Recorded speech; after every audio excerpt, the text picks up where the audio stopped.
యోసేపు మరియలు నజరేతు నుండి బెత్లెహేముకు జనసంఖ్య లెక్కిస్తున్న సమయంలో వెళ్ళినప్పుడు మరియకు నెలలు నిండాయి. అప్పుడు సత్రంలో స్థలం లేకపోవడంతో యేసుక్రీస్తు ప్రభువారు పుట్టినప్పుడు పశువుల తొట్టెలో పరుండబెట్టారు.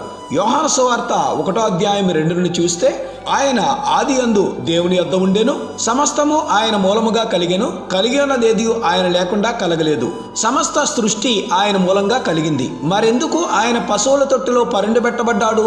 ఒక దేశాన్ని పాలించే నాయకుడికి తనకు మర్యాదలు చేయడానికి ఎంతో మంది పనివారు ఉంటారు. తినే తిండి మొదలుకుని ధరించే వస్త్రం వరకు కూడా ఆయన ఆజ్ఞాపూర్వకంగా అన్నీ జరుగుతాయి.